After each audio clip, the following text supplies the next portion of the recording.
Opozita shqiptare kundërshton versionin e ligjit për përfaqësim të drejtë dhe adekuat, i cili para 2 ditëve arriti në kuvend.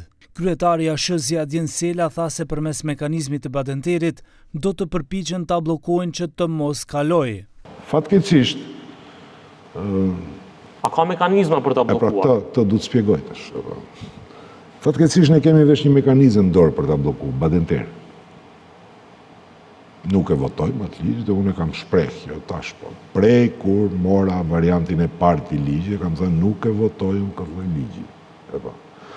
Dhe bëj thirrje gjithë deputetëve shqiptarë që mos e votojnë. Të ulemi, të bëjmë një ligj siç duhet, unë kam një propozim që do ofroj. Nëse dikush mendon ndryshe, jam i hapur që të diskutojmë këtë gjëra, apo po të jetë ligj që ndërton mekanizma që nuk na ka nevojë të ketë garanca pastaj për politikanëve, kushdo qoftë ai. Zëvendës kryeministri i parë Bekim Sali tha se do të jetë përgjegjësi politike si Adjen Selës, por edhe deputetëve të tjerë shqiptar se si do të votojnë këtë ligj, apo me çfarë amandamente do ta plotësojnë. Tani partitë politike opozitare si do të sillen është vendimi tyre politik. Megjithatë konsiderojmë se kemi dhënë një propozim i cili është edhe në suazat të marrëveshjes së Ohrit.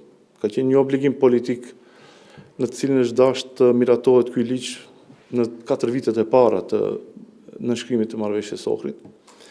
Dhe me një vonesë prej diku 20 vite, ne propozojmë një ligj konkret që besojmë se do të jetë ligji më i mirë për rrethanat aktuale që do të mbrojë intereset etnike edhe të shqiptarëve, po edhe të etnive të tjera. Nga partia Vlen kërkojnë përkrahje prej të gjithë deputetëve që të miratohet ky ligj. Bashkëkryetari Bilal Kasami është i bindur se do të sigurojnë numrat e badenterit.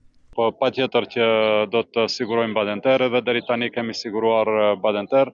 Ne kemi thënë për dalim nga paraardhësit tanë, ne bëjmë punë dhe nuk bëjmë reklam. Ligji për përfaqësim adekuat është një ligj që del nga marrëveshja e Ohrit dhe obligim kushtetues, të cilin BDI 20 vite nuk e bëri dhe ne përfundimisht kemi një ligj të tillë i cili ka shkuar në kuvend. Edhe BDI propozim ligjin për përfaqësim të drejtë dhe adekuat ka cilësuar si skandaloz. Kritika më e theksuar e opozitës shqiptare është se ligji nuk parasheh masa ndëshkuese për mos respektim të ligjit dhe se askund nuk përmendet kuota etnike.